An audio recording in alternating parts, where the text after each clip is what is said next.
Bonjour à toutes et à tous. Suite au webinaire auquel j'ai participé la semaine dernière qui était organisé par les Folies Web sur le sujet freelance n'est pas seul, nous avons abordé le sujet des communautés et des collectifs de freelance. Durant ce webinaire, on a eu beaucoup de questions, notamment sur quelle est la différence entre un collectif et une communauté. Alors je vais profiter de cette petite vidéo pour vous l'expliquer rapidement.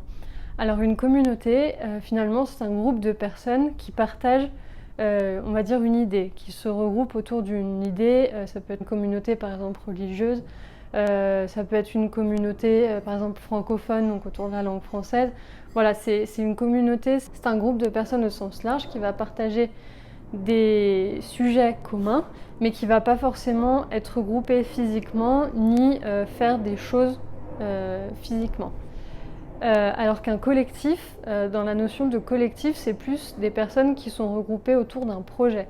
C'est-à-dire que le but d'un collectif, c'est de se regrouper à plusieurs pour ensuite mettre en place un projet. Donc ça peut être un collectif artistique, par exemple, qui va mettre en place une exposition, ou ça peut être dans le cadre de freelance, un collectif, donc plusieurs freelances qui vont se regrouper pour pouvoir travailler ensemble. Donc en fait, la notion de communauté, c'est quelque chose de plus large et on va dire de plus flou.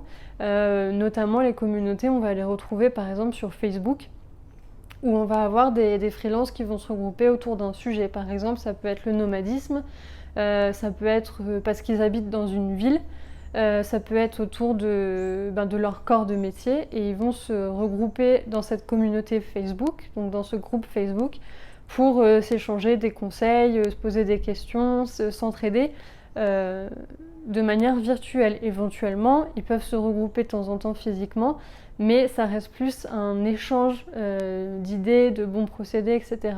Alors qu'un collectif de freelance, ça va être des personnes qui vont décider de se regrouper, soit autour de leur corps de métier, soit parce que finalement elles ont des compétences qui sont complémentaires, et elles vont se regrouper ensemble pour créer un projet en fait et travailler ensemble. Donc par exemple, dans le cadre de HappyDev, c'est pour ça qu'HappyDev est un collectif, parce qu'on est des freelances, pas tous dans la même ville, un peu partout en France et aussi à l'étranger.